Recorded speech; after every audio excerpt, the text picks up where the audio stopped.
নবী মূসা আলাইহিস সালাম ও ফেরাউনের পতন, সাহস, বিশ্বাস ও অলৌকিকতার এক মহা ঘটনা। আজকে আমরা জানব ফেরাউনের পতন কিভাবে হলো। চলুন শুরু করা যাক। একজন মা যার বুক ধুকপুক করছে আতঙ্কে, তার কোলের সন্তানটি এতই ছোট, এতই কোমল, কিন্তু এই নিষ্ঠুর পৃথিবী তাকে বাঁচতে দিচ্ছে না। তবু সে হাল ছাড়ে না।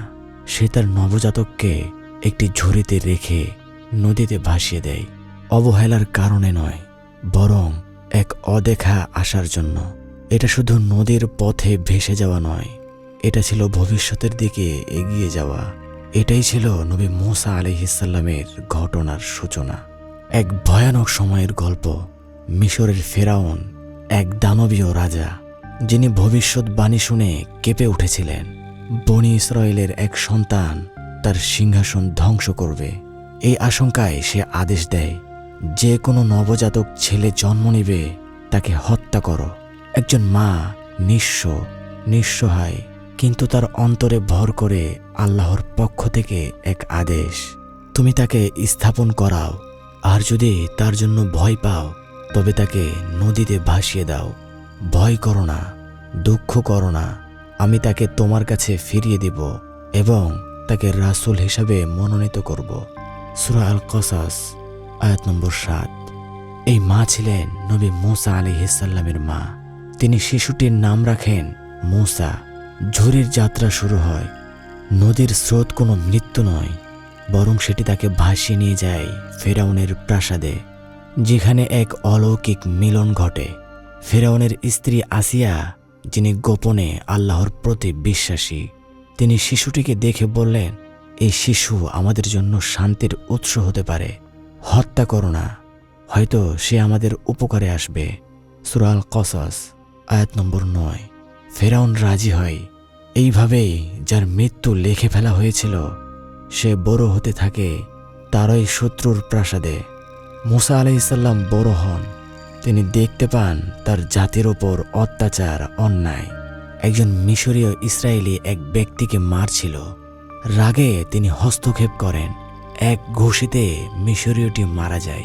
মূসা আলাইহিস সালাম ভয় পেয়ে যান, অনুতপ্ত হন। হে আমার প্রভু, আমি আমার আত্মার উপর জুলুম করেছি, আমাকে ক্ষমা করো। সূরা আল কসস আয়াত নম্বর 16। আল্লাহ তাআলা তাকে ক্ষমা করেন, কিন্তু এই হত্যাকাণ্ডের কারণে ফেরাউন তাকে খুঁজতে থাকে। তিনি মিশর ত্যাগ করে মাদিয়ান চলে যান। সেখানে তিনি এক ধার্মিক ব্যক্তির সেবা করেন। অনেকে বলেন তিনি ছিলেন নবী শুআয়ব আলাইহিস সালাম। মূসা আলাইহিস সালাম তার কন্যাকে বিবাহ করেন এবং সেখানে কিছু বছর কাটান। কিন্তু তিনি জানতেন তার প্রকৃত দায়িত্ব এখনো শুরু হয়নি। যখন তিনি ফিরছিলেন মিশরে, তুর পাহাড়ে একটি আগুন দেখতে পান। সে আগুনে এগিয়ে গেল। তিনি শুনতে পান, নিশ্চয়ই আমি আল্লাহ, আমি ছাড়া কোনো উপাস্য নেই। সুতরাং তুমি আমার ইবাদত করো আর নামাজ কায়েম করো আমার স্মরণে। সূরা তহা আয়াত নম্বর 14। তিনি নবুয়ত পান। আল্লাহ তাআলা তাকে 2 অলৌকিক নিদর্শন দেন। সেই নিদর্শনের মধ্যে সবথেকে অলৌকিক নিদর্শন হল মূসা আলাইহিস সালামের লাঠি সাপ হয়ে যেত, আর তার হাত ঝলমল করে আলোর মতো জ্বলত। তিনি এবং তার ভাই হারুন আলাইহিস সালাম ফেরাউনের সামনে দাঁড়ান। আমরা বিশ্বজগতের প্রতিপালকের দূত। সূরা আশ-শুআরা আয়াত নম্বর 16। ফেরাউন উপহাস করে তাদেরকে চ্যালেঞ্জ জানায়। ফেরাউন জাদুকরদের ডাকে, কিন্তু মূসা আলাইহিস সালাম যখন তার লাঠি ছুঁড়ে দেন, লাঠির রূপ নেয় এক জীবন্ত সাপে। সব জাদুকর হতবাক। তারা বলে, আমরা ঈমান এনেছি মূসা ও হারুনের প্রভুর প্রতি। সূরা তহা আয়াত নম্বর 70। ফেরাউন ক্রুদ্ধ হয়ে ওঠে, তবুও জাদুকররা তাদের ঈমান ত্যাগ করে না। ফেরাউন আরও অত্যাচার বাড়াতে থাকে। আল্লাহ তার জাতির উপর পাঠান একের পর এক বিপদ, বন্যা, কীট পতঙ্গ, খরা, রক্ত। তবুও ফেরাউন দম্ভে রয়ে যায় অটল।